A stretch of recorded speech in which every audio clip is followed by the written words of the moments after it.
In a forgotten corner of the world, there is a place not found on any map. A village hidden by mist, bound by silence, haunted by memory. They say some stories should never be told. But what if the story is the only thing keeping the horror asleep? Welcome to Folk Fear, where ancient rituals, unspeakable sins, and the cursed echoes of tradition return to life. Here, every whisper is a warning, every tradition is a trap, and every tale carries a name that should have never been spoken.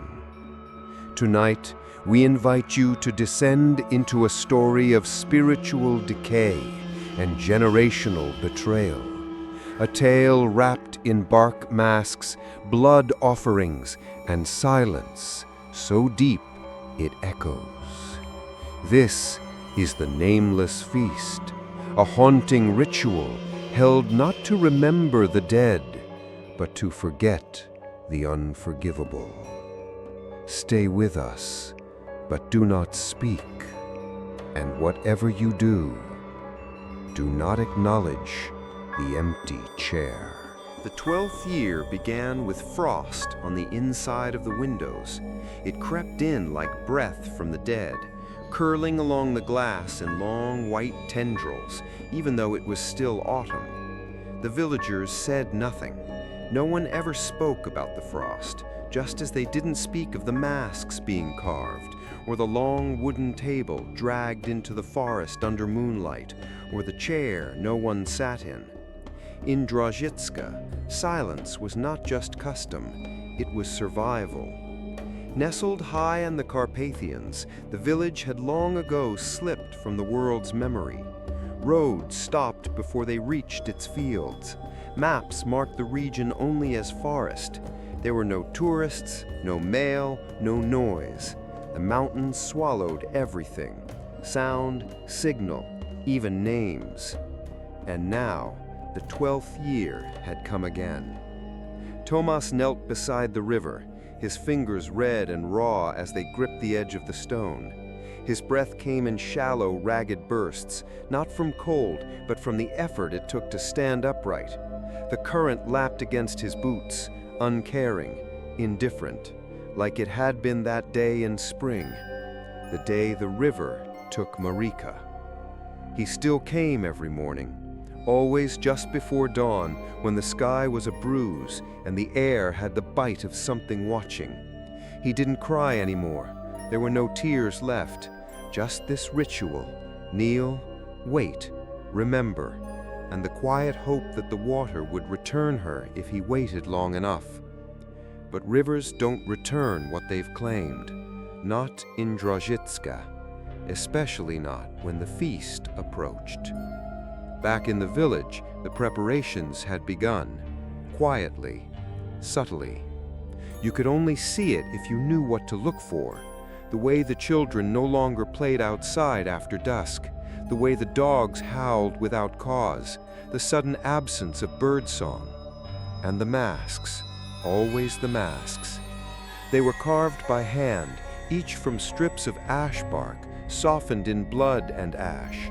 No two were alike, but all were hideous, twisted, hollow-eyed things that looked less like protection and more like something primal trying to remember a human face. Each family had their own way of decorating theirs, with twine, teeth, or bits of moss. But one rule remained unchanged: the mask must cover the face entirely, with no holes for eyes. To look, to see, to name, that was how the forgetting began. At the edge of the woods, old Mother Kruna stitched a child's mask with trembling fingers. Her eyes were milky now, but her hands knew the pattern by heart. She didn't need to see the bark to remember. 12 years the cycle turned. 12 years and the hunger returned. 12 years and something remembered. No outsider had ever seen the feast, not because they were forbidden, though they were, but because no outsider had ever stayed. There were stories, of course, drunken tales passed around neighboring towns, a village of ghosts, a place that eats its own memories. One man claimed to have stumbled upon Drajitska and woken up days later in a ditch with no shoes and no name. He spoke in riddles for the rest of his life and wept whenever he saw bark. But the villagers didn't tell stories. They didn't have to. The woods told them for them. Every snapped branch was a warning, every root a rope, every whisper in the fog said, "Remember nothing or lose everything." Inside Tomas's cottage, the air was still. His wife, Elena, sat at the table, carving candle stubs into tiny figurines. She didn't speak much anymore. Since Marika's death, she'd become a ghost of herself, pale, fragile, unblinking. There were no photos of their daughter, none that had survived. Just a single pink ribbon knotted tightly around Tomas's wrist. He wore it always, even when chopping wood, even when he bathed, even now when the feast approached and such things were forbidden. Names, ribbons, memories, these were offerings, invitations, the kind that called things best left forgotten. He knew the rules, everyone did.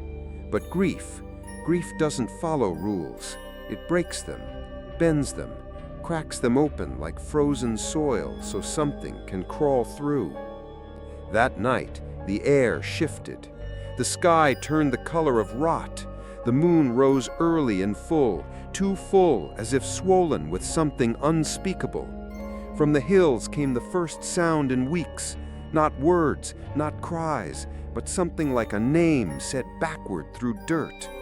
The feast was 4 nights away, and already Tomas could feel it circling. In the corners of the cottage, the shadows twitched when he looked too long. Mirrors turned cloudy when he passed.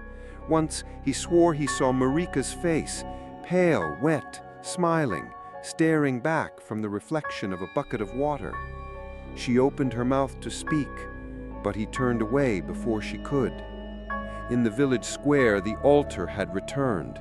No one built it, no one touched it, but there it stood, as it always did, a low slab of stone ringed by branches tied with bone.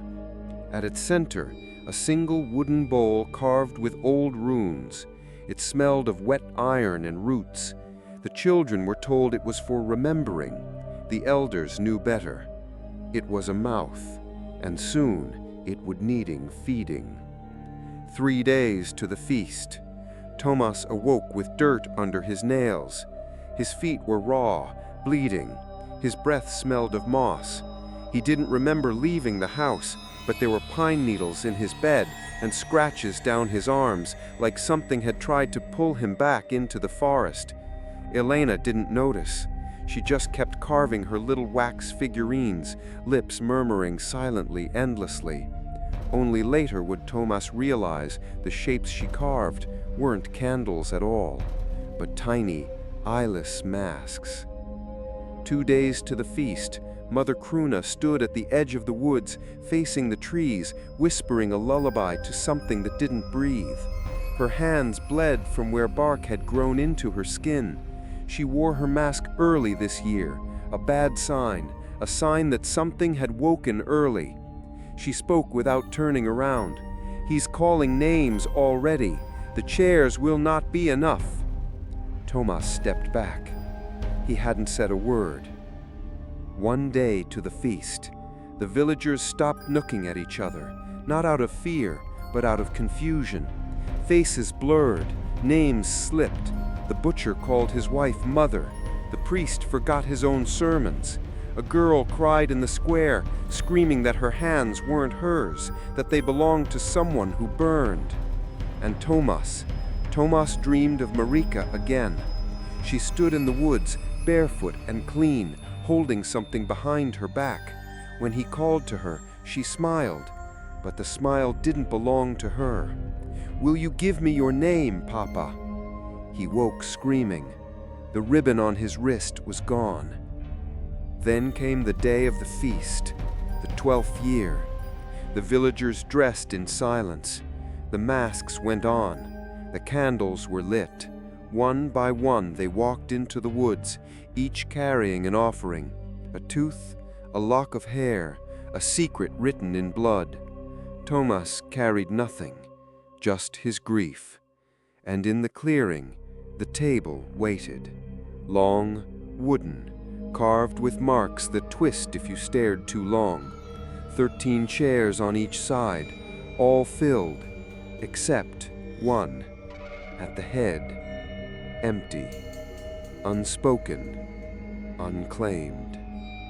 And above it, hanging from a tree limb, the ribbon that had once been tied to Tomas's wrist. There are certain truths the villagers of Jerzika have always known.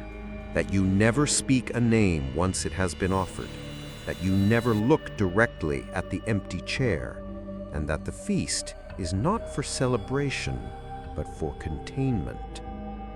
At dusk, the woods swallowed them. Their footsteps were silent, cushioned by a forest floor too soft for autumn. Pine needles, old moss, and something deeper, something that pulsed beneath the soil like a second heartbeat. Above them, the trees leaned in, branches clawed the twilight, creating a natural cathedral of bark and bone. Every 12 years the path revealed itself, and every 12 years they walked it blind. Each villager carried a torch, but the flames were strangely subdued, flickering inward rather than outward, as if even the fire feared what lay ahead. Tomas walked near the back, his mask, rough and rushed, pressed hard against his face. The bark scratched his skin, the eye holes sewn shut with horsehair. He could hardly breathe, but it was safer that way. The forest did not like to be seen. The clearing opened suddenly, without transition. One moment they were among trees, the next they stood in a space carved perfectly from the earth, circular and wrong, too still, too symmetrical. The wind stopped at its edge. No birds dared to cross the boundary. And there it was, the long table, stretched across the clearing like a spine made of wood, blackened with age, etched with unfamiliar sigils. Each chair beside it had been placed with care, 12 on each side, matching the 12 years between feasts. All but one was filled. 23 villagers, 23 masks, 23 shadows that flickered and twitched, though no breeze stirred the fire. And at the head of the table, larger, older, more decayed, the empty chair waited. Its back was high, carved with symbols too deep to be mere decoration. The wood was cracked, and its legs rooted faintly into the ground, as though it had grown there, not built, not placed, but birthed by the land itself. No one looked at it. They never did. The ritual began in silence. Each villager laid their offering on the table before them, a tooth, a fingernail, a lock of hair. No words were spoken. The feast forbade it. Speech called things closer. Speech gave shape to shadows. Tomas reached inside his coat. His hands trembled. He had brought nothing, nothing but grief, and grief had no place here. Still, he felt it, a presence brushing along his spine, not quite touch, not quite cold, but a pressure, like being watched from behind a locked door. He glanced toward the head of the table, just for a breath, and froze. The empty chair was no longer empty. At first, he thought it was a trick of the light, a shadow fallen strangely, a hallucination from too little sleep. But no, there was a shape, not seated, but hovering just above the wood, as if it never knew how to sit, as if it had never learned how to occupy a body. The figure was child-sized, gaunt, robed in what looked like river weeds and dried ash. Its face was wrapped in bandages made of old prayer scrolls stained with rot. From beneath, no eyes showed, only a black, endless void that pulsed gently like a wound. And from it came a sound, not a growl, not a whisper, but a breath, as though it were smelling the gathered villagers, one by one, slowly, hungrily. The Forgotten One had come early. No one moved.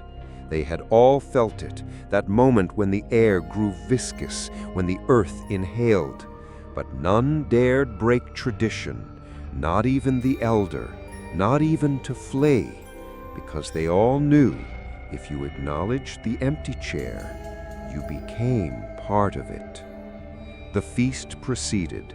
Plates were laid out, each one made of bark, each one empty. And then the ritual began. They did not eat. There was never any food. The feast was never meant for them. Instead, one by one, they performed the exchange. Each villager reached into a carved bowl in front of them, pulling from it a folded piece of parchment. Each one bore a single thing they had chosen to forget, a sin, a lie, a name. They set it on the table, then pressed a fingertip to flame and burned it without flinching. Flame was memory, smoke was release, and what the smoke released, the Forgotten One consumed. When Tomas's turn came, he hesitated. He had brought no parchment, no lie to forget, only a truth he refused to lose. But the bowl before him wasn't empty. Inside was a piece of paper he hadn't placed there, folded once, damp, smelling faintly of the river. His hands shook as he opened it. One word, written in jagged, childlike script. Marika. He stared at it, unable to move. No one noticed, or pretended not to. He should have burned it.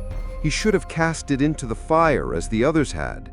But instead, he whispered, soft, barely audible, just once. Marika. The trees leaned in. A wind rose sudden and sour. The torches dimmed. Shadows snapped like broken strings. A long, low moan echoed across the clearing, though no mouth had opened. Tomas gripped the edge of the table. His mask felt tighter. The bark dug into his cheeks. Blood ran down his neck. From the head of the table, the seated shape twitched. It turned, not physically, but perceptually. Everyone felt its gaze, even though it had no face, even though it had not moved. It was as if the clearing itself tilted, focusing entirely on him. And in the silence that followed, something changed. Tomas could no longer remember what day it was, or how old he was, or what his wife's voice sounded like. The feast ended as all feasts did, without a word. One by one, the villagers stood, bowed toward the chair or where it should have been, then turned and left. But not Tomas. He lingered. The ribbon had returned, now tied to the back of the empty chair. He stepped toward it, and though the mask covered his eyes, he felt the pull, like gravity, but wrong. He reached out. His fingers touched the wood. Something warm moved beneath it, and from far, far inside the chair, a voice like dirt whispered, "You named her." He staggered back. The forest pulsed, the trees groaned, roots writhed beneath the earth like veins. He stumbled through the woods, mask half torn, breath shallow. Behind him, the feast vanished, as if it had never happened. But something followed him home. Not a figure, not a shadow, but the sense that he'd left something behind, or that something had come back with him, wearing his skin. Back in the village, the world was unchanged, but no one looked at him. Not the baker, not the priest, not even his wife. Elena sat at the window, hands clasped, eyes unfocused. "Tomas," he called, softly. She blinked and said, "Who?" There is a story the villagers do not tell, not because they've forgotten, but because forgetting is the only thing that keeps it from waking. It begins not with a curse, nor a ghost, nor a punishment from some wrathful god. It begins with hunger, not the kind that growls from an empty stomach, but the deeper kind, the kind that eats the soul. Many years ago, before Drajika was even called Drajika, there was a winter so cruel it split the mountain's bones. The snow came early that year, smothering the last of the harvest. The ground froze too hard to dig. The game vanished, livestock starved in their pens, and one by one the fires began to go out. The villagers, then just a cluster of desperate families, did what they could. They shared what they had. They rationed. They prayed. But prayers are dry things when mouths are empty and children cry without tears. And so, choices were made. They don't speak of who decided first, only that the child was small, newborn, not yet named, not yet buried. She had been born into the snow, no blessing, no cradle, only a mother too weak to scream and a father too scared to resist. They left her in the forest, wrapped in rags. "We must survive," they said. But the forest does not forget what it is given. Spring came late. When the thaw finally arrived, the trees bloomed blood red. The fields grew, but so did the unease. Livestock birthed stillborn. People saw reflections that didn't match their faces. A boy found his sister humming a song she'd never learned in a voice too old for her years. Then came the returnings. One woman claimed her dead husband walked through the village at dusk, but he wore another man's mouth. A child began speaking in reverse. Names bled from stone walls in the church, erased by mourning. The villagers tried to cleanse the land, burned the rags they found in the woods, prayed louder, sacrificed animals to silent gods. But it wasn't enough, because something had taken root, not in the soil, but in memory. It had no name, not because it couldn't have one, but because it had been denied one. Names are an anchor. Names are identity. Names are a home. And the child had been cast away nameless, unmourned, unheld, unspoken. So it became hunger. It fed not on flesh, but on self, on who you were, on who you remembered being, on the things that made a person more than meat and breath. It crept through the village like rot under bark, quiet, patient, starving, until the villagers made a deal. The elders gathered, cloaked in ash and fear. If memory fed it, then memory must be withheld. No more names during the cycle, no more stories of the famine, no more mourning the child who never was. And every 12 years they would hold the Nameless Feast, a ritual not of remembrance, but of forgetting. Each villager would offer something of their own memory, a lie, a secret, a shame, and in return the hunger would take only what was given, a small tax to avoid complete ruin. It worked, for a time, but rituals are only as strong as the silence that surrounds them. And this time, someone had spoken a name. The morning after the feast, the village was off.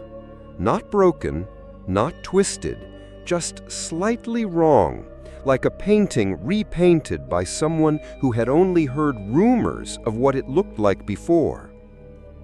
Thomas walked the cobblestone streets, mask removed, heart pounding. No one met his gaze. Children who had once called out to him now hid behind doors. The butcher's wife, a woman who'd known him since boyhood, smiled politely and called him Sir.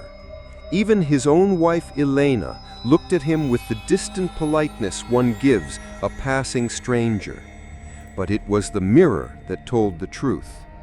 He found it in the back of his cottage, a small shard of silvered glass nailed to the wall. At first glance, it showed his face, but when he blinked, it blinked wrong. Too slow, too smooth. His reflection was smiling. He was not. That night, he dreamed of the child. She stood in the field behind the church, pale feet sunk in black mud, wearing a crown of thorns made from the roots of the ash tree. Her eyes were empty. Her mouth opened, not in a scream, but in laughter, the cruel, echoing laughter of something who now understood power.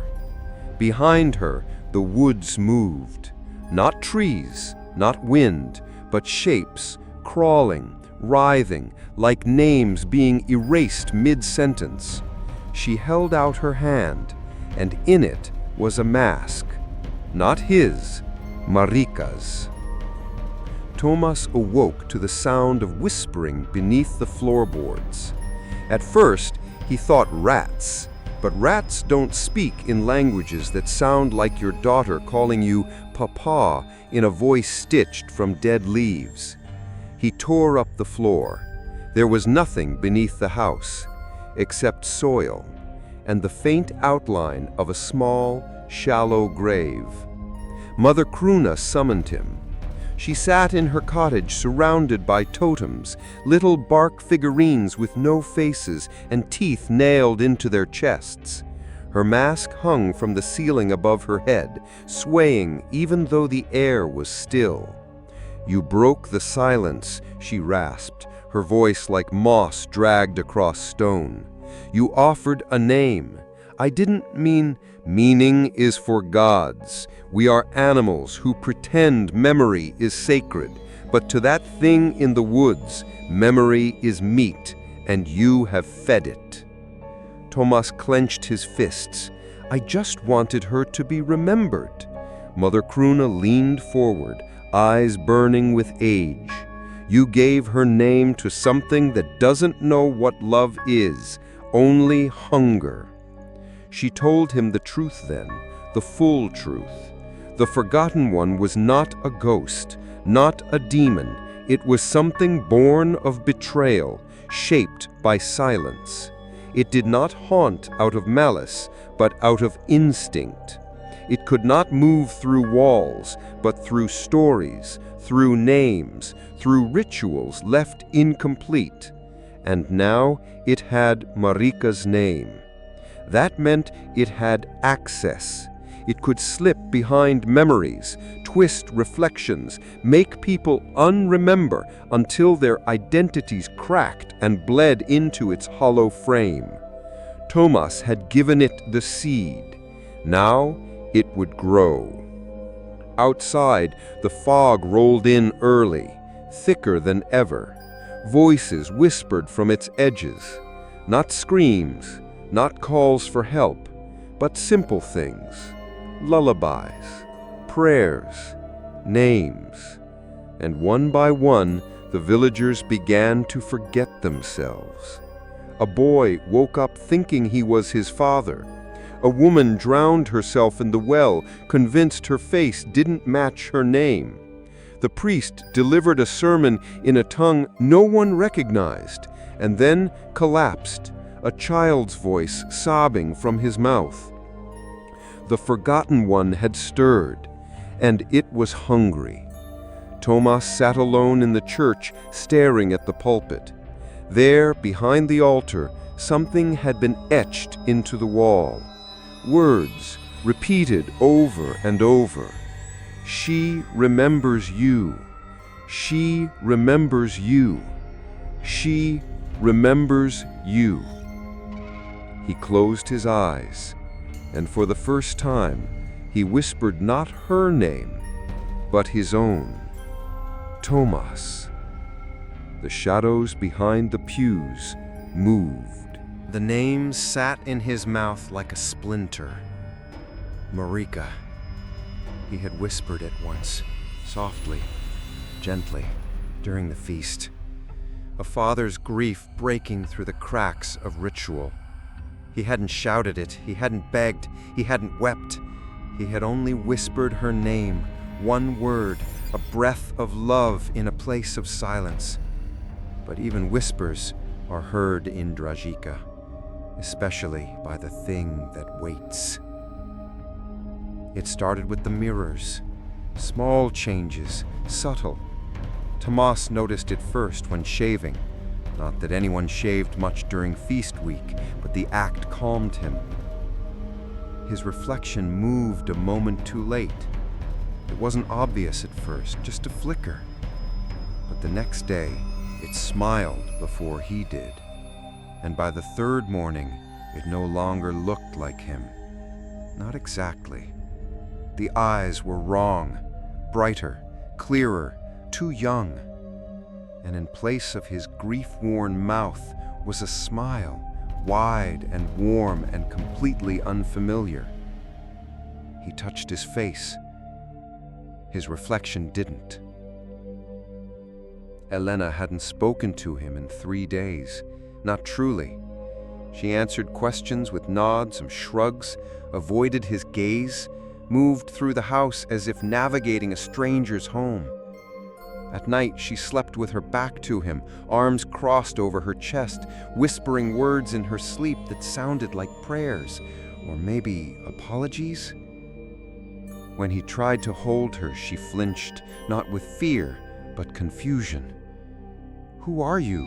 she asked once, half asleep, and he had no answer. The villagers grew quieter, not the usual quiet, not the respectful silence of tradition. This was different. It was the quiet of absence, of confusion that hadn't fully bloomed into panic yet, like a dream you forget while waking. People stared longer, blinked slower. Neighbors passed each other without nodding. Children refused to answer to their names. One boy began to sob in the bakery, insisting he was somebody else's son. And when the baker asked whose, the boy couldn't remember. Tomas sought out Mother Kruna again. Her cottage was darker this time, covered in ash symbols. Dried herbs burned in bowls that hissed without fire. The walls were lined with masks, dozens of them hanging like skin in a butcher's shop. "You spoke her name," she said before he could. "I had to," Tomas whispered. She turned to him, her eyes filmed over with cataracts but still piercing. "You didn't say her name to remember her, Tomas. You said it to offer her." "I was grieving." "No," she snapped. "You were hungry, same as them. You wanted her back. But the thing in the woods, it doesn't give, it takes. And you handed her name over like meat." Kruna walked to the far wall and pulled down a mask unlike the others. It was shaped like a child's face, but warped, as if pressed in from all sides.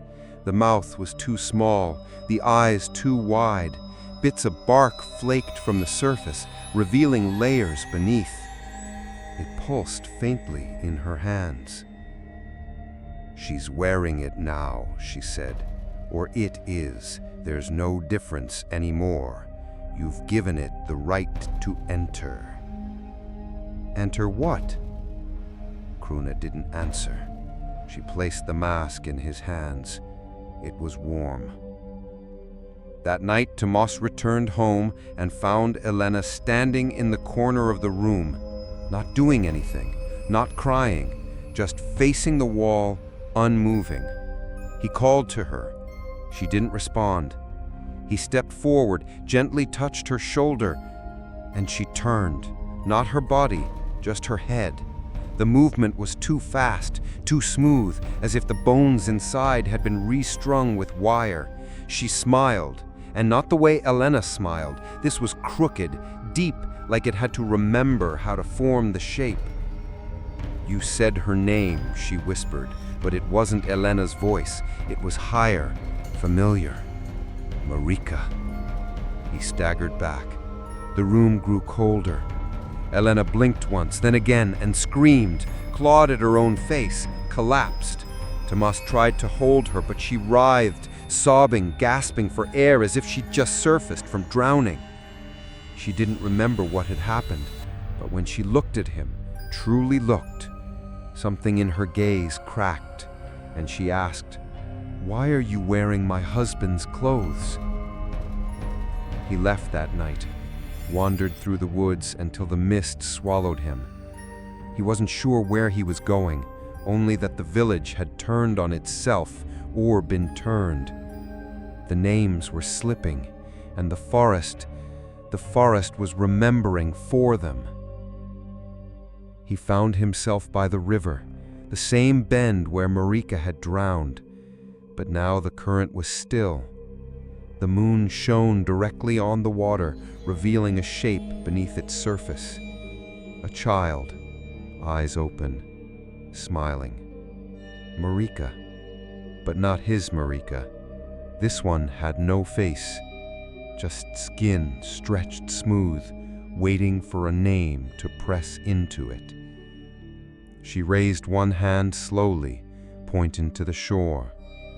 There, resting on the rocks, was the pink ribbon he'd once tied around her wrist. He bent down, reached for it, and a voice, soft, layered like dozens speaking in unison, whispered, "Say it again." He didn't. He ran, blind through the woods. Branches clawed his arms, roots tore his boots, the trees leaned closer than they had any right to. By the time he made it home, dawn was bleeding into the horizon. Elena was gone. No note, no trail, just her shoes, placed neatly by the door, filled with ash. Tomas collapsed at the kitchen table. Something was tearing at him from inside. Not guilt, not grief, erasure. He couldn't remember his own last name, couldn't remember the sound of Marika's laugh. He touched his face, but it didn't feel like his. He needed to act, to find some kind of anchor. And so, trembling, he took the mask Mother Kruna had given him and put it on. The world changed, instantly. The light shifted, the shadows deepened. He could still see, but not with eyes. The mask did not allow for vision, it allowed for recognition. And what he saw now made his breath catch.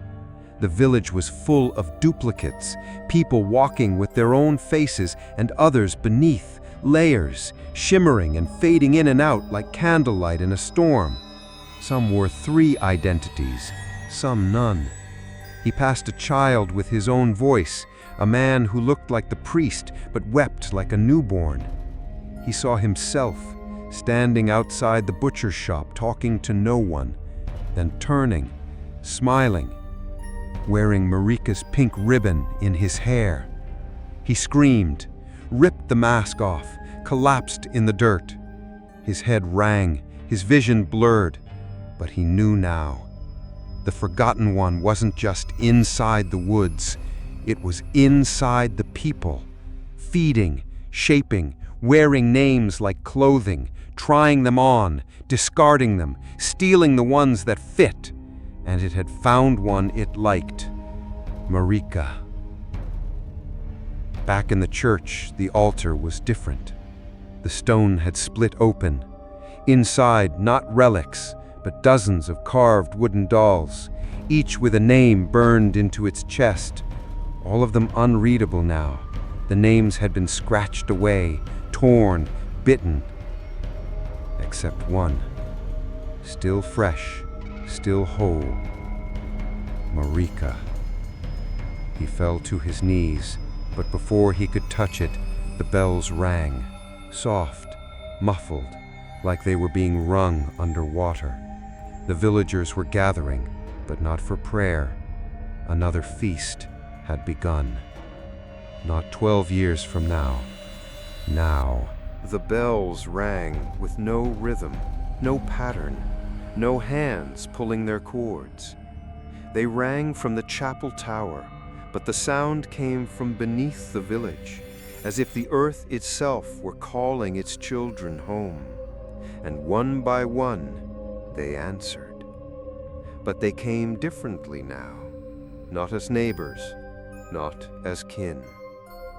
The people of Drahitsa gathered with uncertain steps, heads tilting strangely, masks worn not for tradition, but out of necessity, because no one trusted the faces anymore, not even their own. Tomas watched from the edge of the square. He hadn't slept, hadn't spoken, hadn't eaten. He no longer remembered what hunger felt like, only that he should feel it. He kept his back to the wind and his hand on the knife tucked beneath his coat, not because he feared being attacked, but because someone might try to recognize him. That was the new danger now. Recognition. The act of saying, "I know who you are," even silently, had become an invitation, a doorway, and the forgotten one had found its key. He saw it in the faces, not all at once, not clearly, but in flashes, like catching your reflection in water disturbed by breath. A woman passed by holding a bundle of herbs. She smiled at him, lips cracking slightly, revealing teeth too sharp. The smile stayed, even when her eyes blinked. The girl next to her, Marta, or at least who used to be Marta, waved at an empty space, then whispered, "Come back inside, Papa," though no one stood there. Her shadow walked in the opposite direction. At the bakery, the windows steamed with breath, but no one was inside.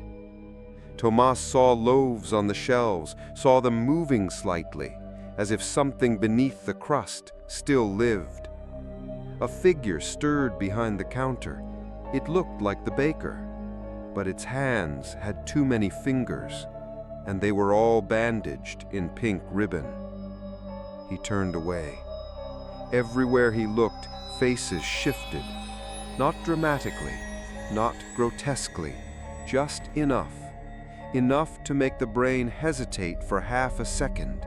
Enough to make a mother look at her child and ask, "What was your name again?" By mid-morning, the village had grown unnaturally quiet. No animals, no birds. Even the trees stood still, as if holding their breath. Tomas wandered to the schoolhouse. The door stood open. Inside, the blackboard had been smeared with soot, long looping strokes like someone trying to erase something that wouldn't go away. On every desk sat a mask, identical. Children's masks, all carved from bark, but smoother, more uniform, with no mouth slits. And in the center of the room, drawn on the floor in white chalk, was a perfect circle. Inside it, a single word: me. He didn't go further. He didn't need to. He understood now. The feast hadn't ended. It had only entered a new phase. The forgotten one was no longer waiting at the empty chair. It was walking through the village. It was wearing them. Not as possessions, not as puppets, but as possibilities. trying on different versions of itself, changing shape, testing names, taking more than was offered, because Tomas had opened the gate, and names were appetites. Back at his home, he found a child sitting on the porch. At first glance, his breath caught. The hair, the height, the small bare feet caked in mud. "Marika," he whispered. The child looked up, smiled. But it wasn't her smile. It was wider, slower. The mouth moved like it was remembering how. The child said nothing, just opened one hand and showed him a tooth. Not bloody, not broken, just clean, polished, familiar. His. From years ago, lost when he was a boy. He stepped back. The child tilted its head, then turned and walked into the fog, disappearing without a sound. No footprints left behind, only the tooth, still warm, still his. Tomas didn't scream. He couldn't. His voice had begun to fail him, not from strain, but from erosion, as if someone else had been using it. At night, he heard it, his own voice from outside the cottage, singing lullabies, calling to Elena, laughing with Marika. Each night, a little louder. Each night, a little more convincing. Each night, he had to remind himself not to answer. On the third night, he failed. The voice called from the riverbank. It sounded wet, gurgling, like someone speaking while drowning. "Papa," it said, high and delicate, "I remember you." He opened the door. The mist outside was thick, clinging to his skin like breath. Something moved just beyond his lantern's reach. Not footsteps, not branches, just the absence of silence. He stepped forward. "Marika?" The mist parted. A figure stood at the river's edge, wearing his face, but smiling her smile. It didn't speak. It only raised its hand and pointed behind him. Tomas turned. The cottage lights had gone out. Inside, the window reflected not one figure, but two, both with his shape, both with her eyes, both watching him from inside. He ran, didn't stop, not until he reached the ash tree at the edge of the old path, the place the first child had been abandoned, the place no one ever spoke of. The bark had split open. The inside of the tree was hollow now, filled with masks, dozens, hundreds, all with names carved inside, not on the surface, but beneath the bark, like veins. And as he stepped closer, he saw one with his name, and Marika's scratched over it. He fell to his knees. The tree breathed, a warm exhale of rot and memory. It whispered a phrase he would never forget, even if he forgot everything else. "There is no face left to wear, only yours." Back in the village, the bells rang again, but this time, in unison. The sound was perfect, measured, and inside every home, a mirror cracked, just a little, just enough to show the truth beneath. The faces were blurring, and no one noticed, because no one remembered what they were supposed to look like. At first, the replacements came gently. They slipped into lives like dusk into daylight, subtle, inevitable, and deeply wrong once you noticed.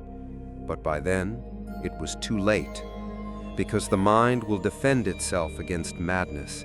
It will call a stranger mother if that's the only face it sees at breakfast. It will accept unfamiliar laughter if it echoes in the same hallway. It will believe the lie if the lie knows your name. Tomas stopped sleeping, not by choice. Sleep had become dangerous, a thinning of the veil where faces traded places and voices slipped into his dreams like worms in fruit. He stayed awake by the fireplace, the blade in his hand growing dull from restless sharpening. Each night he heard her, not Marika, but the thing that wore her voice now. "Papa," it would whisper from behind the walls, or from beneath the floor, or sometimes from inside his own mouth. The villagers no longer greeted one another. They passed each other like reflections, like déjà vu stretched into weeks. Fathers called daughters by the wrong names. Wives looked at their husbands like they were house guests overstaying their welcome. And every child seemed just a little bit taller than yesterday, a little quieter, a little more polite, too polite. At the tailor shop, Tomas watched a woman take her son's measurements. The boy did not blink. The woman asked him questions, but all he did was smile, that perfect, symmetrical, unblinking smile. When she turned away, the boy looked at Tomas and winked. He left the shop without a word. Back on the street, he heard humming. 3 children sitting in a row on the well's edge, their feet not touching the ground, singing a lullaby that hadn't been taught in Jaditska for over a century. It was a song about rivers and teeth and masks that grow from the face inward. Tomas asked them where they'd learned it. They turned to him in unison and said, "We remember what you forget." At the chapel, the priest was missing. In his place stood a man who looked exactly like him. Same robes, same mole on the neck, same cough. But when Tomas addressed him, the man blinked and asked, "Who's Tomas?" He smiled gently, then returned to polishing the altar with water that smelled of mud and blood. On the walls, the old hymns had been replaced. New ones were written in charcoal. One line repeated over and over: "A face is just a name with skin." In his home, Tomas found the family portrait. He hadn't remembered keeping it, had assumed it was lost in the flood or burned with the others, but here it was, sitting on the mantel. Except now, there were 4 figures in the image, not 3. He and Elena sat in the center, Marika in Elena's lap, and behind them, a small child, faceless, with its hand on Tomas's shoulder. The fingers were wrong. Too long, too thin, almost like roots. He smashed the frame, but the glass didn't break. Instead, it melted, thick and slow like candle wax dripping from a bone-white flame. Behind the melted pane was another picture, older, faded, another family, different names, same house, same smiles, same empty eyes. The replacing had happened before, many times, but no one remembered, because remembering was the price. Tomas ran to the schoolhouse. He needed answers, records, names, something to prove who had lived here, something to hold on to. Inside, the desks were gone. In their place were rows of open trunks. Inside each, a bark mask, perfectly shaped, labeled with tags tied to twine. Each one bore a name. Some were familiar, some were his neighbors, some were his, but not just one. 3. 3 masks bore his name, all slightly different. One labeled husband, one labeled father, and one labeled the one who spoke. He staggered back. A chalkboard had been turned into a mirror, not glass, but polished stone. It didn't show his reflection. It showed possibilities, a dozen versions of himself, all blurred, all smiling. Some old, some young, some faceless, and all of them whispering, "We are ready to take over now." That night, the firewood bled. Every log he split ran dark with something thick and warm, not sap, something older, something closer to memory than matter. The walls of the cottage began to pulse faintly, in and out like the house itself was breathing. The next morning, Tomas found Elena in the kitchen. She smiled, offered him tea. He sat, he watched, and after a long silence, he asked, "Where's Elena?" She tilted her head. The teacup trembled in her hands. She looked confused. "Who?" he asked again. She stared down her lap, eyes filling with tears, then whispered, "She was never mine." That day, Tomas found a stranger in Marika's room, a little girl drawing with crayons. She had Marika's voice, her laugh, even her habit of chewing the corner of the table when she was nervous. But it wasn't her. He knew. He watched her for an hour before she noticed, and when she did, she smiled and said, "You took too long, so I came back different." He fled, to the chapel, to the woods, anywhere. But the replacements had already begun. The villagers walked the streets wearing each other like coats. The names were melting. One woman wore her husband's voice. Another had eyes that didn't match her skin.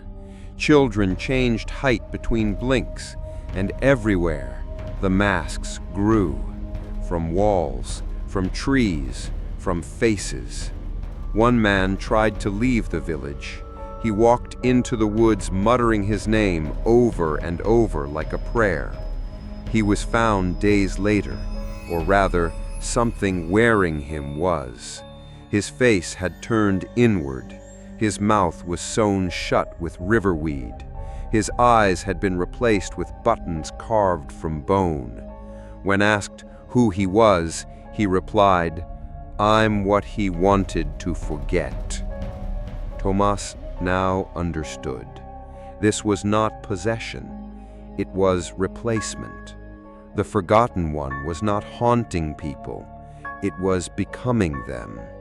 And in time, even he would forget he had ever been anyone else, unless he found a way to stop it, to bind his soul to something deeper, something older than the ritual, something that remembered what the feast had buried.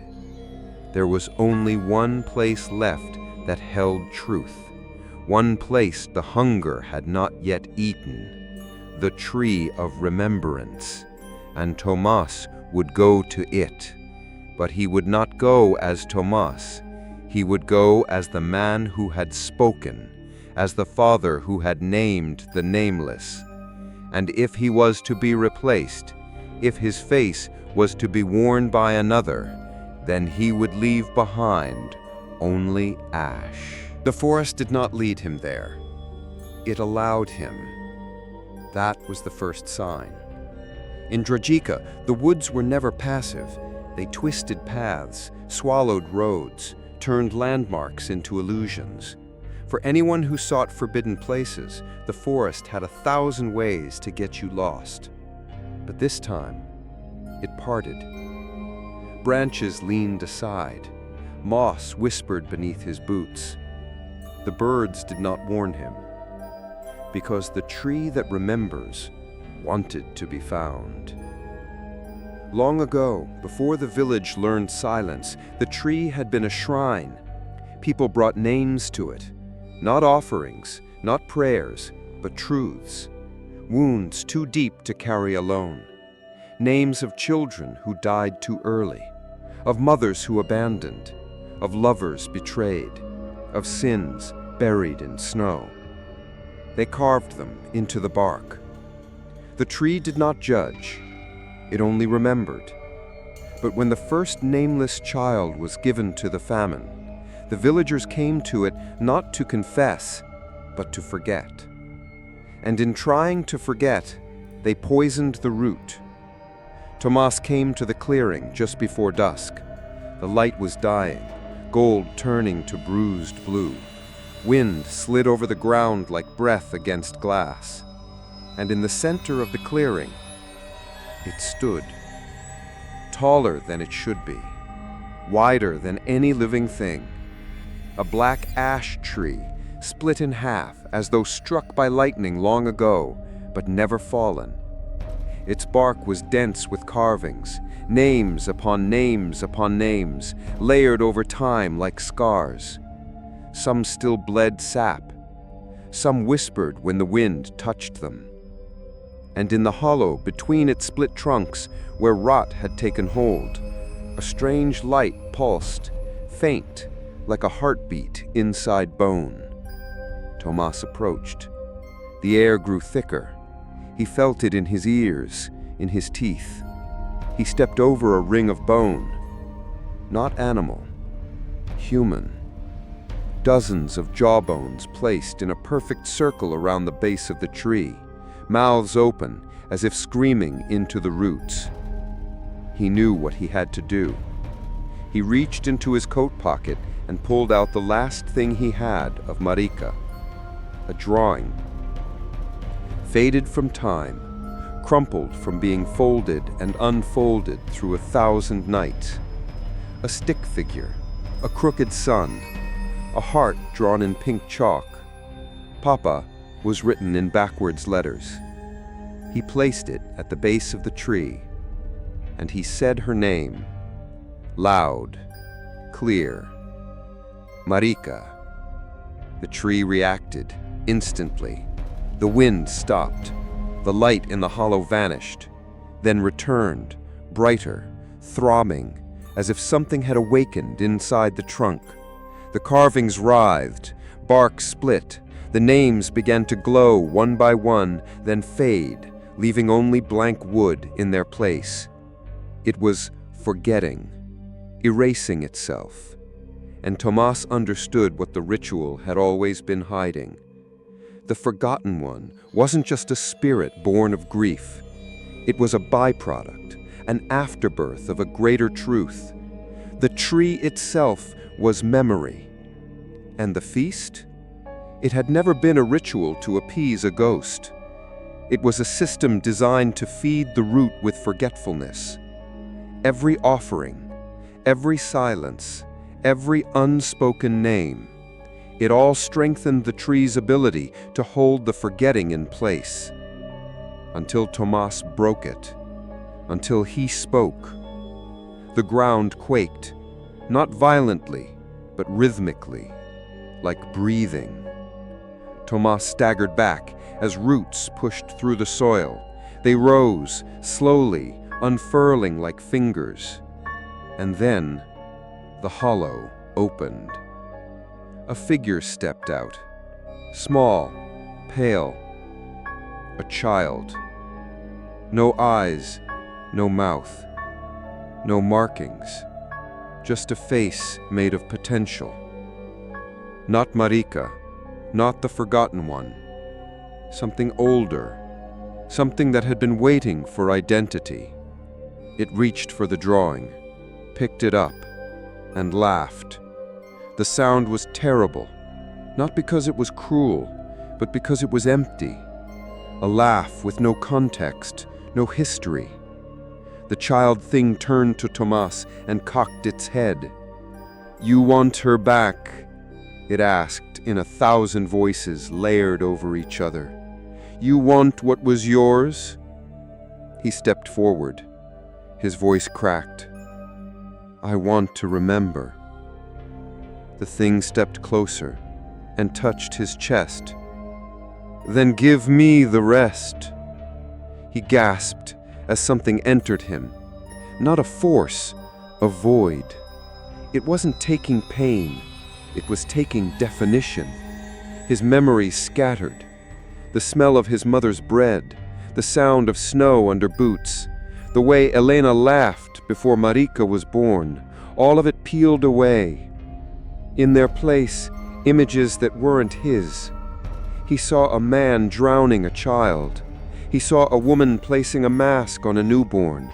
He saw himself at dozens of feasts over dozens of lifetimes, sitting in different chairs, wearing different faces, always forgetting, always returning, always breaking. He collapsed. The child thing stepped back into the hollow, but before it disappeared, it spoke once more. "You remembered her, so now I remember you, and I will wear you next." When Tomas awoke, it was night. The clearing was empty. The tree was still. And in his hand was the drawing. But now there was a fifth figure in it. Not a child, not a parent, just a shape, drawn in black, standing behind them all, watching, smiling, and holding Tomas's hand. He had not stopped the forgetting, but he had named the hunger. It was not a ghost, not a spirit, not a monster. It was a system, a cycle, a hunger that grows stronger every time it is silenced. And now, it remembered him. Back in the village, the feast was returning. Out of season, out of time. The bells rang, not 12 years apart, but 12 hours.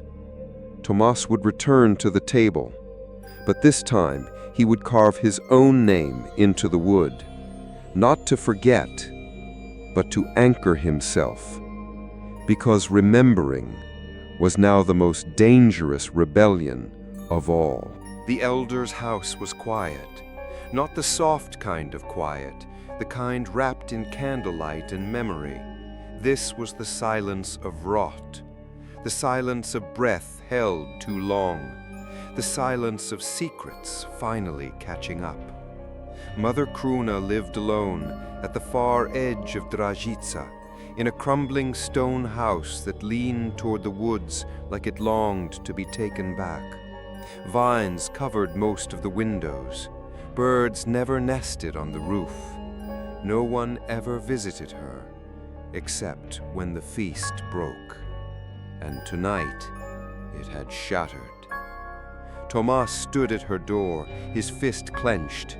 He could still feel the tree beneath his skin, its memory leaching into his marrow, its voice echoing faintly in the roots of his teeth. He didn't knock. The door opened on its own. Inside, the house smelled of sap and salt, something like old wax, and something far older than that, something that shouldn't smell like anything at all. It was the smell of memory left too long in the dark. Mother Kruna sat by the hearth, unmoving. She wore her mask, not of bark, but of old ivory, yellowed with time, carved into a smooth, blank face. No eyes, no mouth, only the faint suggestion of humanity. She did not turn as he entered. She did not greet him. She only said, "So you went to the tree?" He nodded. I remembered her. A long pause. Then, that was never the point. He stepped closer. I told you the feast was to protect us, that forgetting was a mercy. It was, she said quietly, until you remembered what mercy costs. She removed the mask slowly. Her face beneath it was not monstrous, just old, lined, weighted. But her eyes, they were red, not from tears, from erosion, as if remembering had rubbed the color out of her soul. Kruna gestured to the seat across from her. Tomas sat. She poured tea, and for a moment they sat like mother and son, like priest and penitent, like the last two people on earth who hadn't yet forgotten what it meant to be human. Then she said, "I was there when it began, not at the famine, but the first feast. I was 8. Tomas leaned forward. "You remember that far back?" She smiled. "That's the curse of being the last one left. I never forgot. I just learned to carry it in pieces." She told him the truth, the whole truth. The original feast was not a ritual. It was a punishment. After the famine, the abandonment of the unnamed child, the villagers were tormented by sightings, whispers, faces in windows that didn't belong. So the first elder, her grandfather, proposed a solution, a pact. Each household would give up one truth, a memory, a name, a guilt. Not to banish the spirit, but to feed it, to keep it distracted. "We gave it crumbs," she said, her voice thin, "little pieces of ourselves, lies, regrets, a tooth here, a secret there. And in return, the thing in the woods stayed hungry but quiet." Over time, they turned the pact into ritual, gave it shape, order, ceremony. They thought rules would hold it. They thought masks and silence and 12-year cycles would contain the consequence of their betrayal. But the thing they fed was not a ghost. It was a force, the natural result of guilt unburied. And as the generations passed, the villagers forgot why the feast existed at all, forgot the child, forgot the famine, forgot that forgetting was the very sin that birthed it. Tomas whispered, "Then we deserve this." Kruna shook her head. "No, not all of you, not the children, not your Marika." He looked at her sharply. "You remember her?" Her lips trembled. Then, "I was midwife to her birth." Tears welled in his eyes. "Then why did you let her be forgotten?" Kruna looked away. "Because remembering her would have broken the chain early. The feast was close, and I was tired. I let the mask do the work for me." A long silence. Then she said, "But you didn't." Tomas stood. The anger was not rage, it was sorrow sharpened into motion. "She still remembers me." Kruna nodded. "And the forgotten one?" "She remembers you too, which means she wants you gone or worn." The fire in the hearth hissed. Something moved in the shadows. Kruna's eyes fluttered. Her voice softened. "Do you know what happens if we break the cycle completely? If we all remember? If no one is replaced?" Tomas said nothing. Kruna whispered, "Then the names come back. All of them.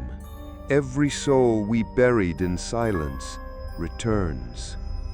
Tomas whispered, "That's resurrection." She shook her head. "No, that's reckoning." She reached beneath her chair and brought out a bundle wrapped in cloth.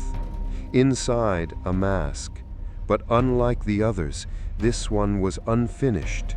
Raw bark, jagged edges, half-carved eye holes, no mouth. She said, "This was hers, your daughter's. I don't want it, but you'll need it." He looked down at it. "Why?" Kruna's eyes dimmed. "Because at the next feast, she'll be sitting in your seat." Tomas staggered back. "No," he whispered, "she wouldn't. She already is. The forgotten one doesn't possess. She absorbs, learns, replaces. She's learning to be your daughter now, wearing her memories like clothing." He gripped the chair to steady himself. Kruna stood too, slow and shaking. She said, "I've delayed this long enough. It's time I remembered everything." She picked up her mask, held it over her face, and in a voice not her own said, "The elder is no longer needed." Then she collapsed, and from her mouth a small breath escaped. It did not vanish. It crawled into the fire and disappeared. Tomas left the house as night fell. He held the unfinished mask to his chest. The village was quiet again, but not because it was safe, because everyone was listening for the moment their names would vanish, or worse, be replaced.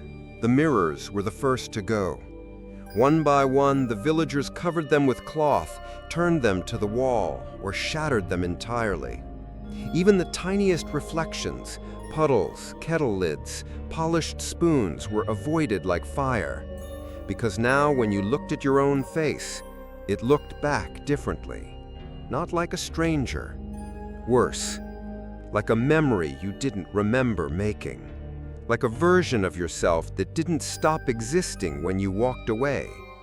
Tomas had stopped checking his reflection days ago, but he felt it, that pull, that subtle pressure behind every moment, the sense that someone else was sharing his skin, waiting for him to slip.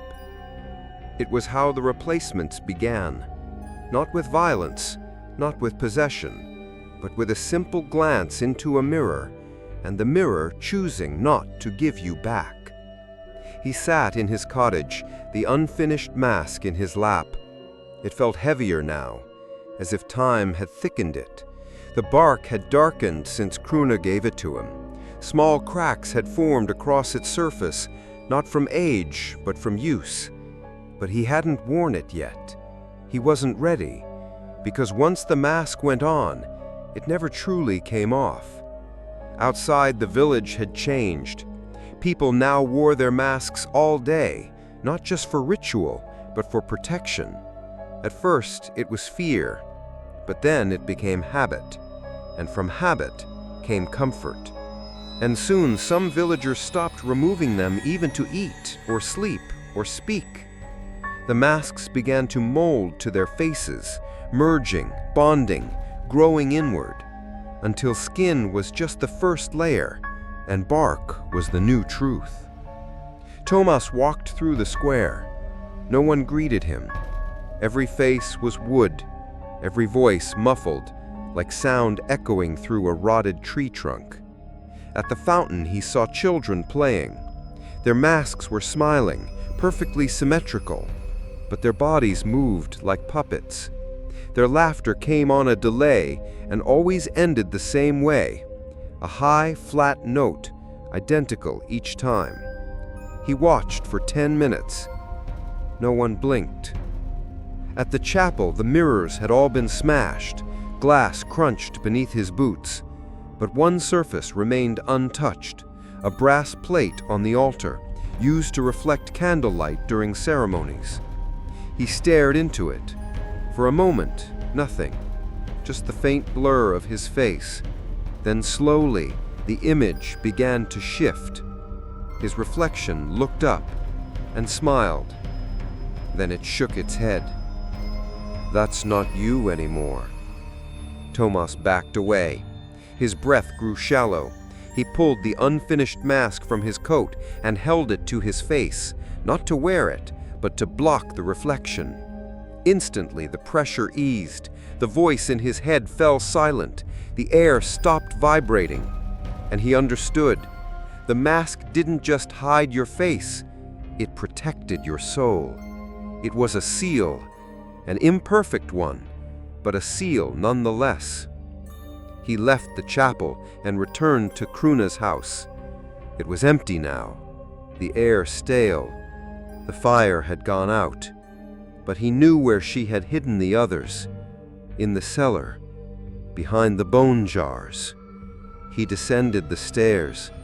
The steps creaked, dust danced like ash in the lamplight, and at the far end of the cellar, in a trunk bound with rope, he found them.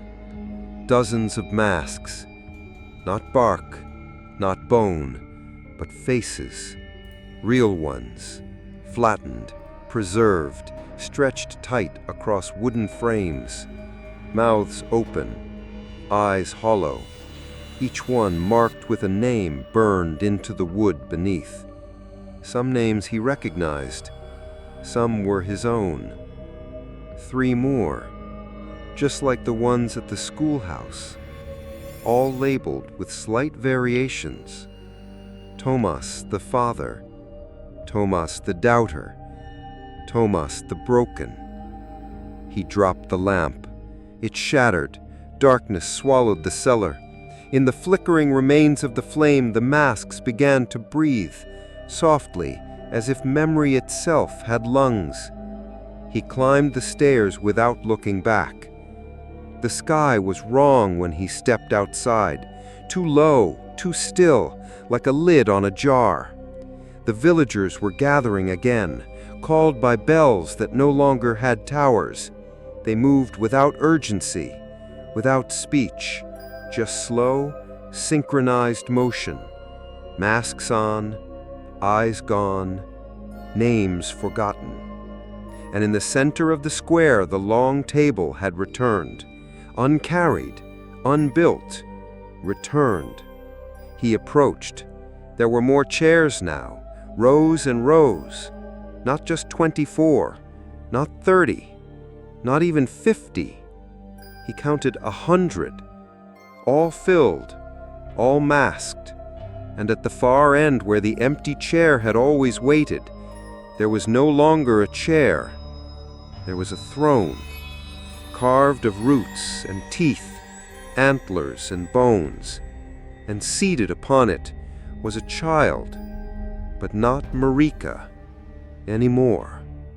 This thing had grown. Its limbs were long now, its neck slender and pulsing. The face was smooth, polished like river stone, featureless save for the hint of a smile that moved before the mouth did. Its fingers drummed the armrest in slow, deliberate rhythm, and across its chest was painted a single word: remembered.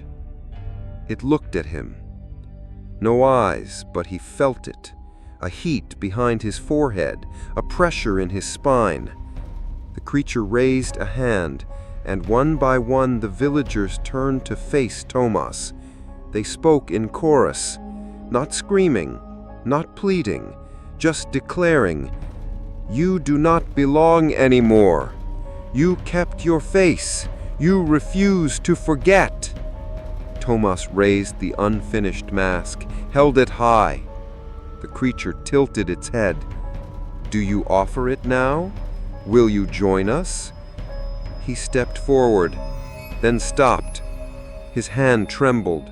The mask seemed to breathe against his palm, to speak without voice.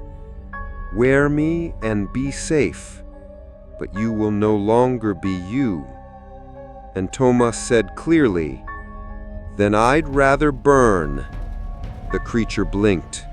The villagers gasped, or maybe it was the wind.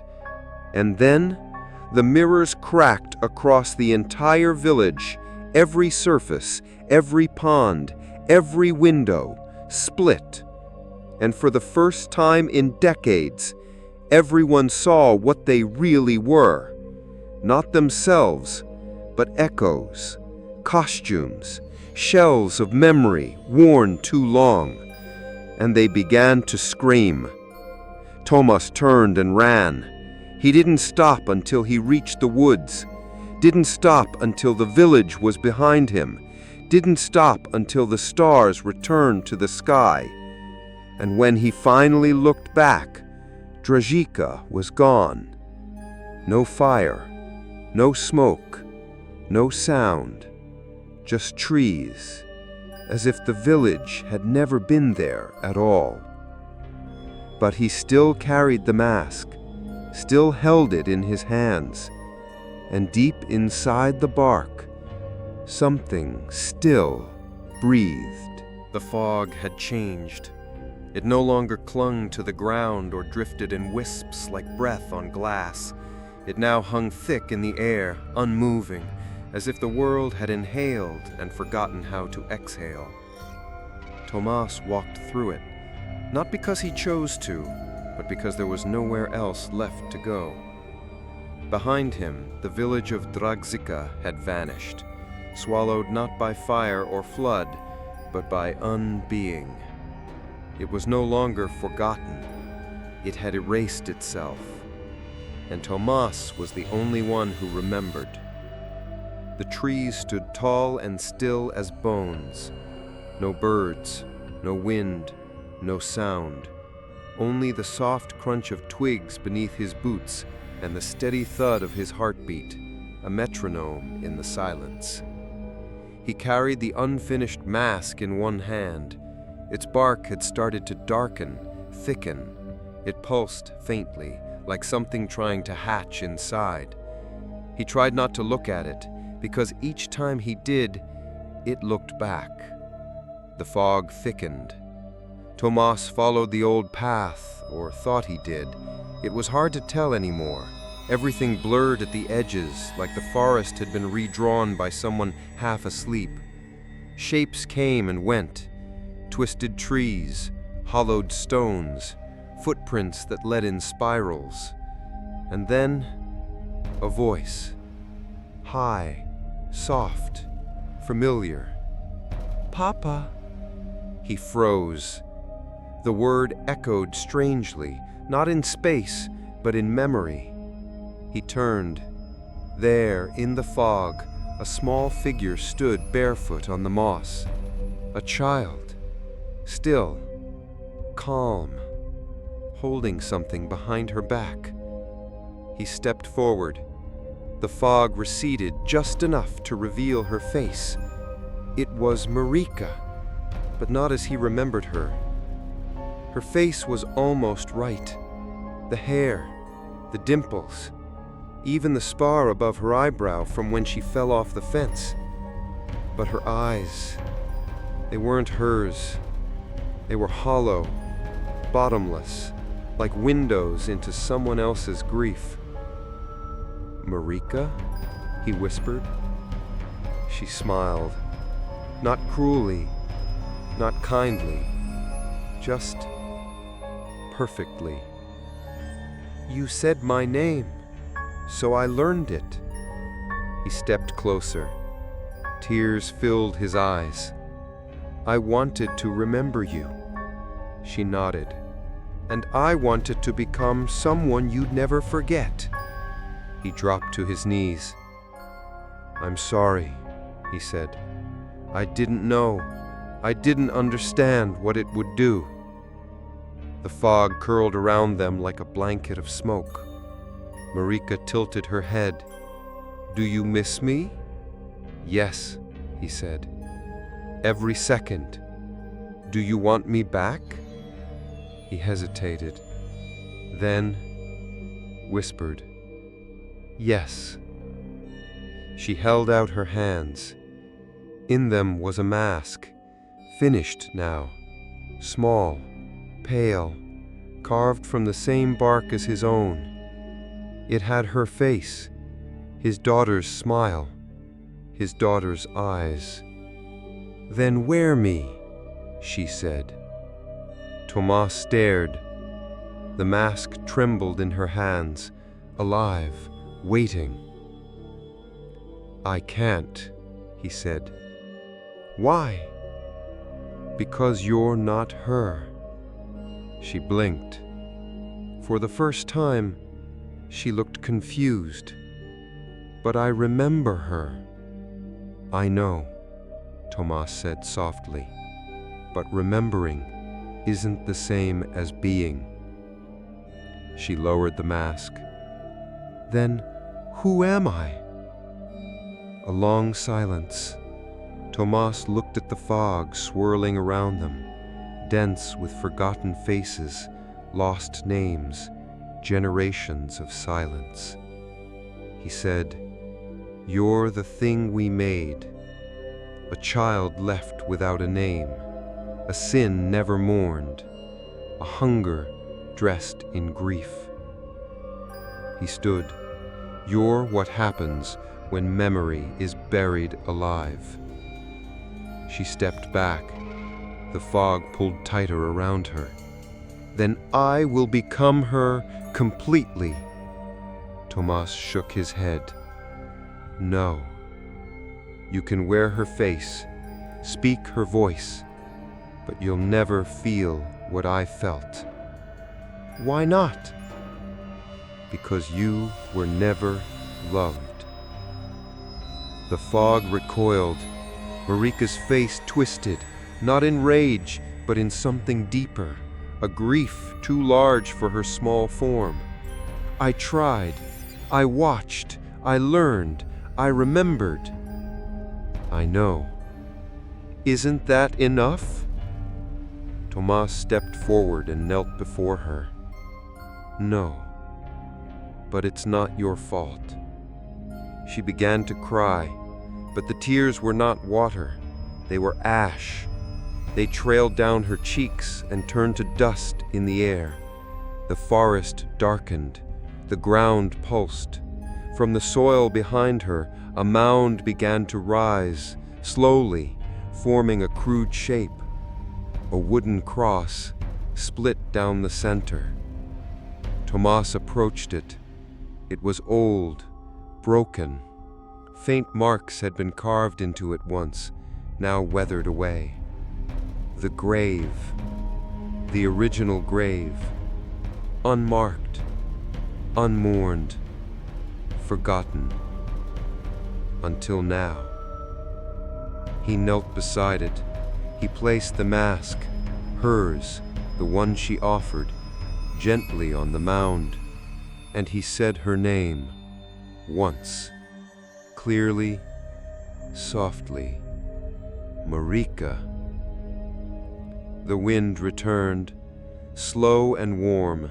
The fog lifted just slightly, and the child faded, not violently, not with malice, but like a dream finally allowed to end. When he looked down, the masks in his hands had vanished. In their place, a pink ribbon tied in a bow. He stood alone in the clearing, the forest quiet, the fog gone, and for the first time in 12 years, he remembered everything. It began with the sound of breathing, not one voice, not many, but all, inhaling together, as if the village itself had lungs, as if Drayika, though erased from the map, still remained tethered to one final ritual. The feast was returning, but this time, not on schedule, and not as it had ever been before. Tomas stood at the edge of the forest.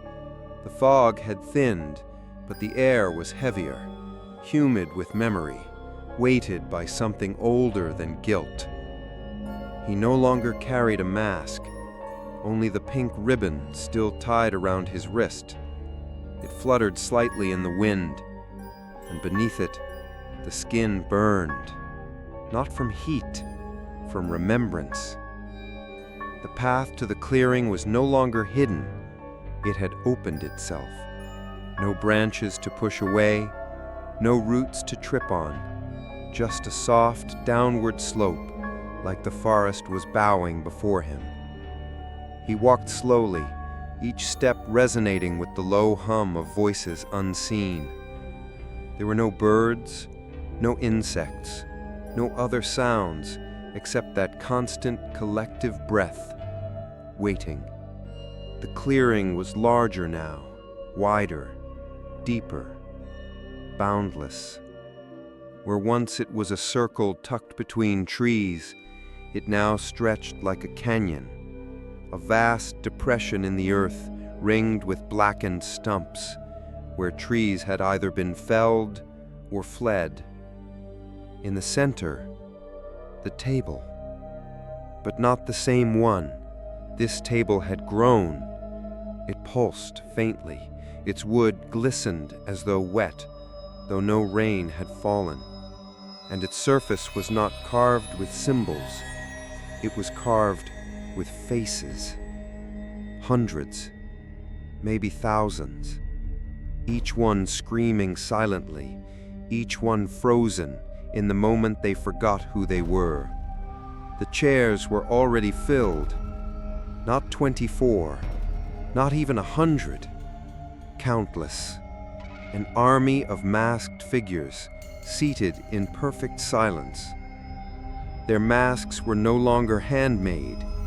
They were grown, shaped from bark and flesh, fused at the seam where skin once met memory. They wore robes of ash. Their hands were clasped, and each wore a single word burned into the wood above them. Once. Tomas walked between them. They didn't move, didn't breathe, didn't blink. Just rows and rows of frozen echoes. He passed a child, small, mask too large. The word on hers read, daughter. He passed a man whose posture matched his own. His tag read, husband. Then another, father. Another, Tomas. Another, Tomas. And another, Tomas. He stopped. The figures were all versions of himself, each one representing a role he had once played, a mask he had worn. None of them moved, none of them recognized him, until he reached the head of the table. The empty chair was no longer empty, nor was it a throne. It was a mirror, polished obsidian, shaped like a seat, with no back, no arms, just a reflective surface, pulsing like water under moonlight. He saw his face in it, but not as it was, as it had been, years ago, before the grief, before the forgetting. He stepped closer, and the image began to age, rapidly. Days folding into years, wrinkles forming, hair graying, eyes dulling, then vanishing entirely, until there was no face at all, only skin, smooth, blank, waiting. A voice spoke from behind him. Now you see. He turned. The child from the fog stood there again, or something wearing her shape. She was taller now, her limbs more long, more fluid, like someone trying to imitate growth. You are the last, she said, the only one left who remembers. I'm not here to forget. No, she agreed. You're here to choose. She gestured to the table. Sit and forget, or stand and burn.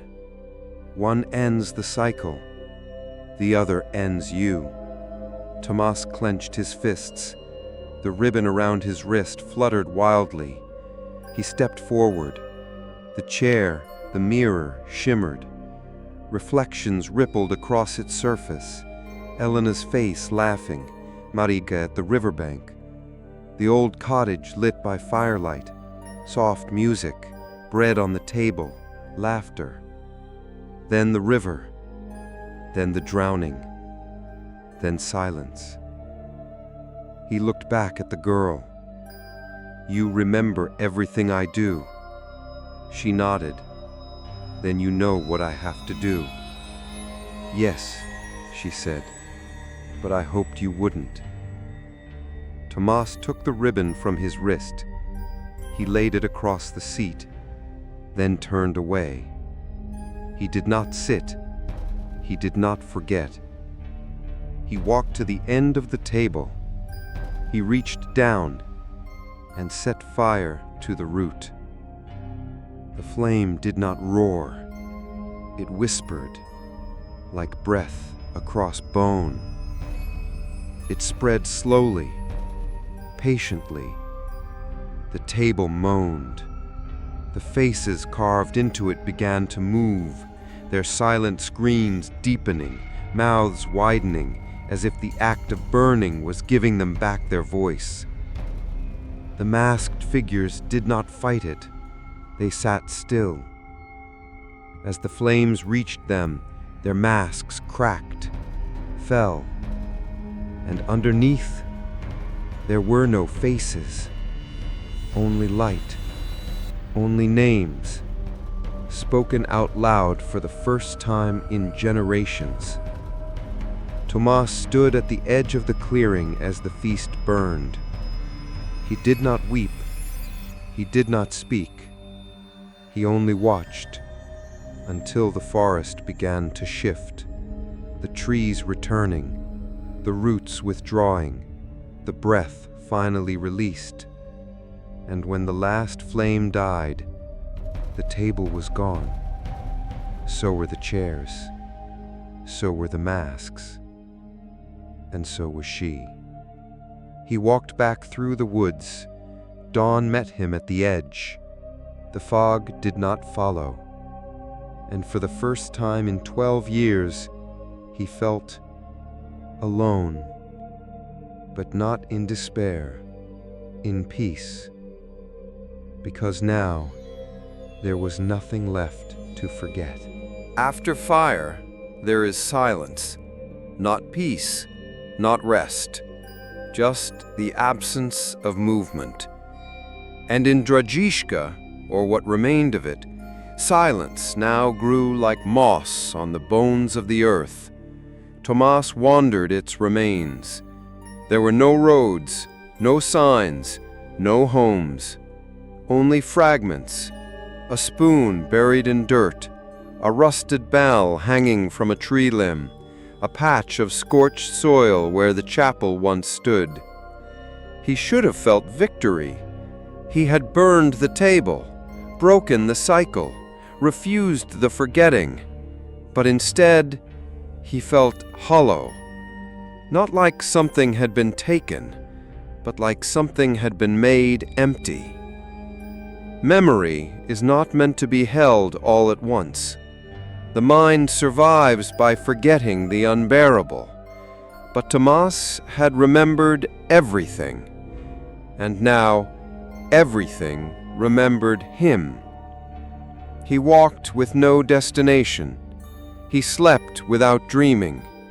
And when he looked into water, he no longer saw a reflection, only echoes, whispers of himself flickering in and out of form, versions that had once existed, now fading in the absence of the thing that fed them.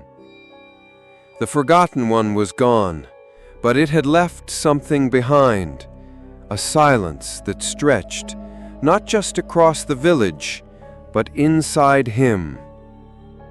The days lost shape, time blurred. He couldn't tell if it had been days, weeks, or months, but the world had not returned to what it was. The air was thin, the birds did not sing, the soil remained soft, too soft, as if beneath the surface things still turned, not alive, not dead, just waiting. One night, he returned to his old home. It had partially collapsed. Half the roof caved in. the walls devoured by vines. But inside, the air smelled the same: smoke, apples, wax. He stepped into what was once the kitchen. The table was gone, but the grooves from Marika's drawing still lined the wood beneath his feet. He crouched, ran his fingers along the marks, and for a moment, just a breath, he felt her hand on his shoulder. He turned. No one. Only wind through broken shutters. But the room remembered. Every laugh, every prayer, every scream. And so did he. He found the mirror, the one he had once smashed. It was still there, cracked, but intact enough to reflect. He looked. This time, the face that looked back was his. Not a mask, not a version, just tired eyes, a scar above the brow, skin grayed by memory. He touched the glass, and it stayed still, at last. But then, a knock, not on the door, from inside the wall, soft, rhythmic, 3 slow taps, then silence, then a voice. Papa. His heart seized. He stepped back. The wall pulsed. The knock came again. Papa, I'm still here. He shook his head. No, he whispered, you're not. You remembered me. That means I remain. He reached out, touched the wood. You are not her, he said. But I remember how it felt to be. The wall split, not violently, like bark peeling from a tree. A sliver opened, revealing a narrow space. A child's face peeked through, familiar, impossibly familiar. Marika, perfect, untouched by death, unchanged by time, smiling. You gave me shape, you gave me a name, even when no one else would. And now, I just want to stay. He stepped back. Tears blurred his sight. You are the echo, he said. You're what's left of the hunger. She nodded. But you made me real, so let me stay. He closed his eyes, breathed deeply, then whispered, No. He raised his fist and struck the wall, again and again, until the sliver sealed, until the face was gone, until all that remained was silence and blood on his hands. He collapsed. He sobbed. But it wasn't grief. It wasn't relief. It was the sound of something deeper, being hollowed out. In the morning, the house was ash, not burned, collapsed inward, a metaphor made real. Tomas walked away. He did not turn back. He did not carry anything. Not a mask, not a ribbon, not a memory. Only emptiness. And in that emptiness, something whispered. Not a voice, not a curse, but a question. What are you, without forgetting? He had no answer, so he walked into the wind, into the fog, into whatever came next. There was a moment, after the fire has faded, when silence no longer feels like peace, it feels like presence. The absence of voices becomes its own voice. And Tomas, now alone in a world emptied by memory, had begun to hear it everywhere.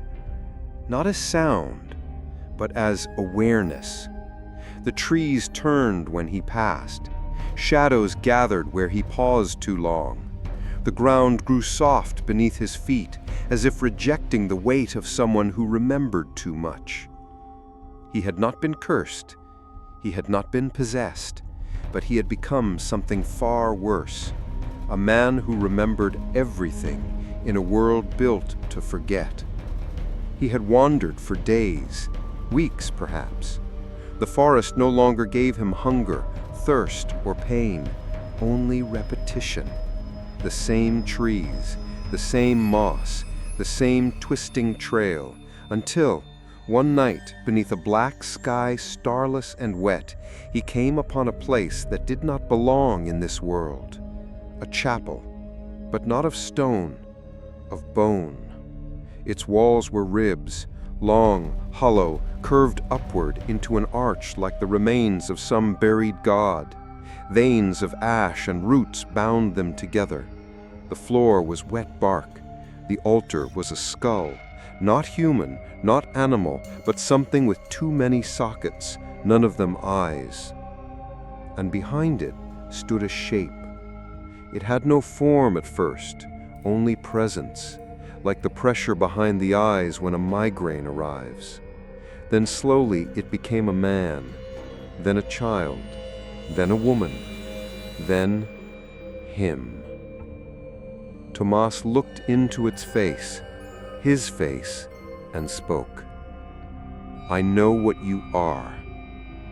The shape smiled, all versions of it. "Then name me." Tomas clenched his fists. The walls of the chapel pulsed like lungs. "You are not Marika." The figure nodded, changed. "You are not memory." It bowed, shifted again. "You are not God." A smirk, and then the voice came, not from the shape, but from everywhere. "Then what am I, Tomas the Rememberer? What name will you give the thing you made?" He didn't answer, because he knew what this was. This was the core, the root of the rot. Not a demon, not a curse, not even the forgotten one. This was the nameless God, born not from sacrifice, but from avoidance, from generations who refused to speak, from traditions wrapped in silence, from the terror of looking grief in the face and choosing to turn away. The God stepped down from the altar. Its face shifted again, now Marika, now Elena, now Kruna, now Tomas. "You fed me," it said. "You called me with your sorrow. You clothed me in guilt. You built your rituals around my mouth and called it reverence. And now you will name me." Tomas stood his ground. "Names give power," he said, "and you don't get one." The god tilted its head. "Then I will remain. I will return every 12 years, every 12 minutes, every time a child is born and buried without mourning, every time a secret is kept so deep it tunnels into the roots. You cannot unmake what you created." He looked up at the sky. Still no stars. He closed his eyes and whispered, "Then I will carry you." The god paused. "What?" "If I cannot destroy you, then I'll keep you within me, where you can do no harm. You'll have no faces to wear, no rituals to be fed by. Only one name, one host, me." The god recoiled, but Tomas stepped forward. "I am Tomas the Broken, Tomas the Father, Tomas the Rememberer, and I will hold what the village refused to." The chapel trembled. The skull altar cracked. Roots bled sap that hissed like steam. The god flickered. Marika, Elena, the girl in the fog, each one pleading, "We can be her.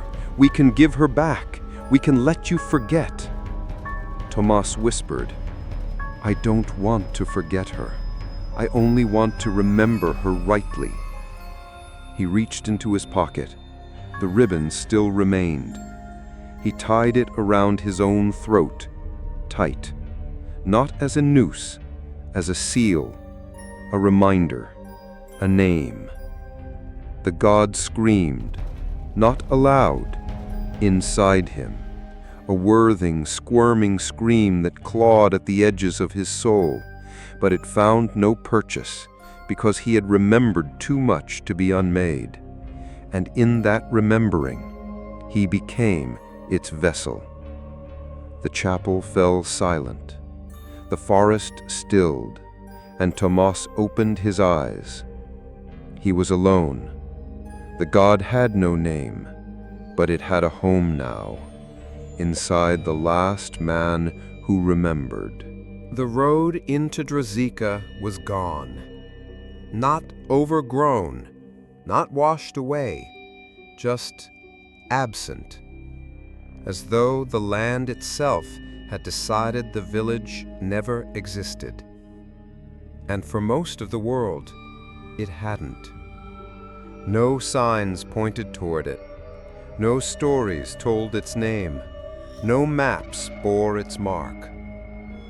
But in the hills, when the fog curls low, travelers sometimes whisper of a man who walks with no shadow, a man who never speaks unless spoken to, a man who always asks, softly, "Do you remember her?" Tomas no longer lived, not in the way the living do. He walked, he breathed, he ate when he remembered to. But something inside him had changed. He had become a vessel, a vault, a tomb filled not with bones, but with names. The god had found no name, no face to wear, no ritual to hide behind. And so it nested inside the one soul that refused to forget. Tomas bore it like marrow, and the weight of memory hollowed him. He lived now in the woods, far from where Drazika once stood. Not in a house, not in a cave, just among the trees, beneath the sky, under the breath of wind that always seemed to carry voices only he could hear. Sometimes he heard Marika's laugh, sometimes Elena's lullabies, sometimes his own voice, repeating things he never said. But he did not respond. He had learned not to answer echoes. Seasons passed. Birds returned. New grasses grew where the table once stood. Roots swallowed the last bones of the chapel. And the forest did what forests do. It forgot. But Tomas did not. Once a year, he carved her name into a tree. Never the same tree. Always in a new place. Always just the name, Marika. No date, no symbol, no prayer. Just memory pressed into bark. The act of it burned, because each time he carved it, the god stirred, woke, wrathful, hungry, but contained. Because names, spoken with love, not fear, are not offerings, they are bindings. Tomas grew old. His hair grayed, his hands trembled, but the voice inside him remained ageless. And every so often he would feel it rising, trying on a name, mimicking a child's face, whispering a song from someone else's childhood. And each time Tomas whispered, "Not today." Then came the 12th year. He felt it in his bones before the moon changed. The air tightened. The forest leaned inward. And somewhere deep within the soil, the feast began without him. But this time, there were no villagers, no masks, no table, just Tomas and the throne inside him. He made his way to the clearing one last time. The place was empty, peaceful. The trees stood tall. The moss was soft. Only one chair waited, carved from stone, covered in roots. His. He sat. No torches lit the sky. No offerings were placed. No names were whispered. Only the wind. Only the breath of a man who had carried a god too long. The voice inside him rose. "It is time." He nodded. "I know." "Let me out." "No." "Become." "No." "Then let me replace you." He smiled. For the first time in 12 years. "You already have." The wind stilled. The god paused, confused. "What?" Tomas leaned back. The ribbon was still tied around his throat, frayed now, but intact. "You've taken everything, my voice, my face, my story. You wear me, and that means I wear you." The god screamed, not into the forest, but inward, into the vessel, into the man. And Tomas bore it. He clenched his teeth, pressed his hands against the arms of the stone chair, and whispered, "I name you mine." The ground trembled. Leaves fell from trees that hadn't yet budded. The sky blinked. But the ritual did not collapse. Because rituals don't need followers. They only need belief. And Tomas had believed in remembering. He had believed in her. And now that belief became the final feast. The voice inside him faded, not gone, never gone, but quiet, content to sleep a little longer, perhaps forever, perhaps not. But for now, there was only one chair, one name, one memory, and only one man left to carry it. Tomas stood. He turned and vanished into the woods. And the clearing, the stone, the mask that was never worn, all faded behind him, as if none of it had ever existed. But sometimes in places where the fog still breathes like lungs, you'll find a single tree carved with one name. Just one. No candles, no flowers, only bark split open by a father's hand. Marika.